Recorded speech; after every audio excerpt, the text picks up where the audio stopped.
फिरदौस मिर्जा जी, ये जो supreme court की टिप्पणी है, इसको आप किस नजरिए से देखते हैं, कानूनविद होने के नाते और देश के एक जिम्मेदार नागरिक होने के नाते? क्या आपको नहीं लगता है कि सरकार की सुप्रीम कोर्ट ने दरअसल योगी सरकार के ऊपर अविश्वास प्रस्ताव पारित कर दिया है?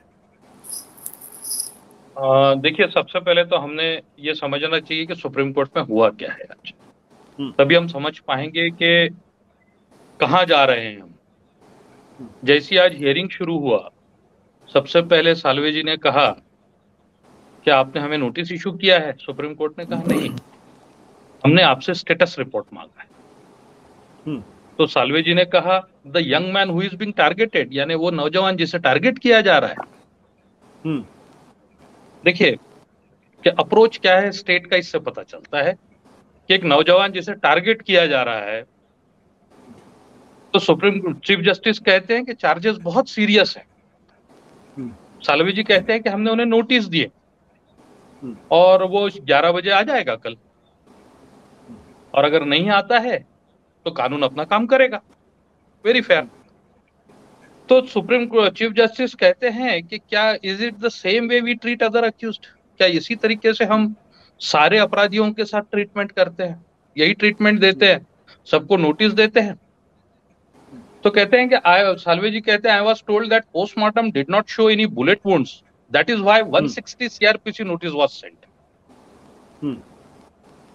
अब ये सेक्शन आया है, या मैं आपको बताता हूं व्हाट इज 160 लेटर।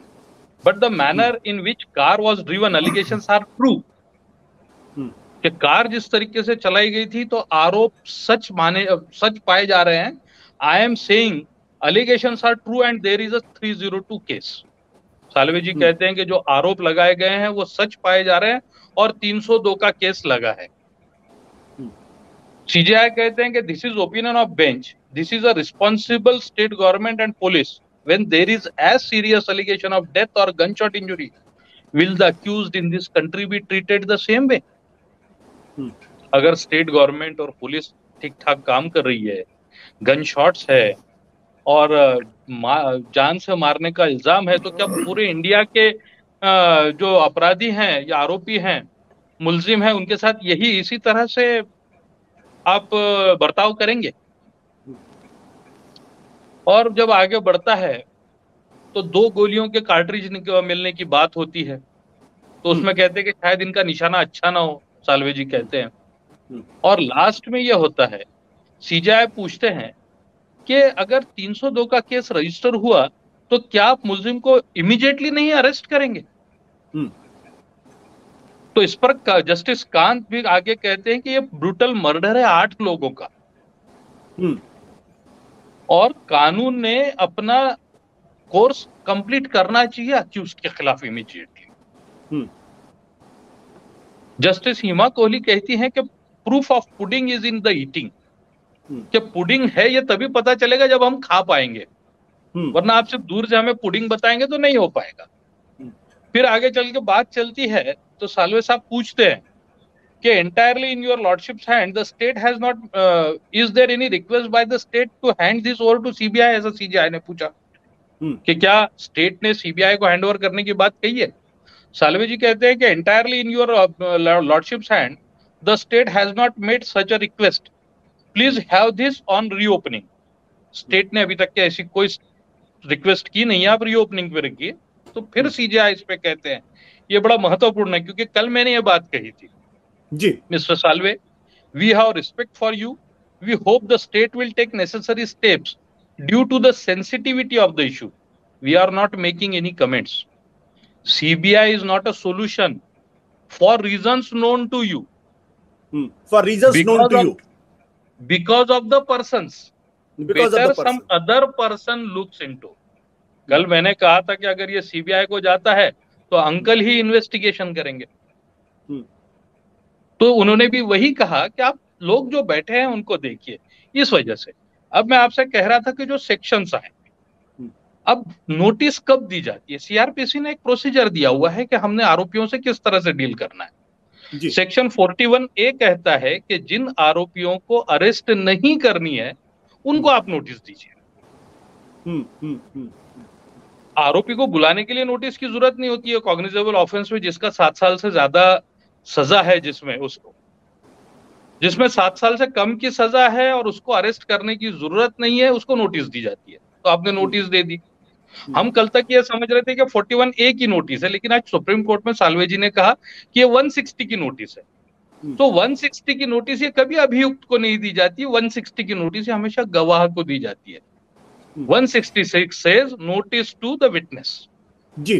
तो हम विटनेस को बुला रहे हैं। अब मेरी बात ये समझ में नहीं आती है कि जो एफआईआर में नामजद अक्यूज्ड है वो विटनेस कैसा हुआ, और अगर वो विटनेस है तो अक्यूज्ड कैसा हुआ। तो ये सब चीजें पुलिस को अब इन्वेस्टिगेट करना है। और एक बात जो सुप्रीम कोर्ट ने जब इसको आगे बढ़ाया और लास्ट में एक बड़ी खास बात कही कि we don't know if the good probe is conducted in this case, हम नहीं जानते because of the officers involved. Please ask the DGP to ensure that the evidence is protected. क्या आप डीजीपी से कहिए कि आप इस बात को इंश्योर कीजिए कि एविडेंस प्रोटेक्ट होते हैं and not destroy all in interim, और बीच में ही आप इसको डिस्ट्रॉय ना होने दे by the time another agency takes over. तो अगर हम अलग अनदर एजेंसी कोई इसको टेक ओवर करती है तो उनके टेक ओवर से पहले ही ये पूरे एविडेंसेस खत्म ना और फिर डेट दी। ठीक है, तो ये पूरी आज का चला है। तो अब हमको ये जानना होगा कि क्यों ये नोटिस दी गई, क्या उनको अरेस्ट करना जरूरी नहीं है। नंबर 2, एक अभियुक्त को आपने गवाह वाली नोटिस क्यों दी, तो मंशा क्या है। ठीक है, कानून इसकी इजाजत नहीं देता। बिल्कुल, फिरदौस आपने बहुत ही ब्रिलियंट तरीके से चीजों को सामने रखा, और मुझे लगता है जो दर्शक हमारे इस कार्यक्रम को देख रहे होंगे इस बात को समझ रहे होंगे कि जो बात फिरदौस मिर्जा जी ने कही है कि अदालत के अंदर उत्तर प्रदेश की सरकार की तरफ से ये कहा गया है कि जो नोटिस दिया गया है केंद्रीय गृह राज्य मंत्री के पुत्र को, वो गवाह के तौर पर नोटिस दिया गया है, जबकि उनके खिलाफ एफआईआर दर्ज है, हत्या की एफआईआर दर्ज है। और सुप्रीम कोर्ट ने स्पष्ट शब्दों में कहा है कि वहां की जो स्थानीय पुलिस है वो एक तरीके से हिंट दे रहे हैं कि वो सबूतों को नष्ट कर सकते हैं, इसलिए लिहाजा डीजीपी महोदय उसको इंश्योर करें। सुप्रीम कोर्ट ने बहुत हिसाब से कहा है कि सीबीआई को जांच नहीं दे सकते, ऑब्वियस रीजंस हैं। सत्य हिंदी का ऐप डाउनलोड करें गूगल प्ले स्टोर पर।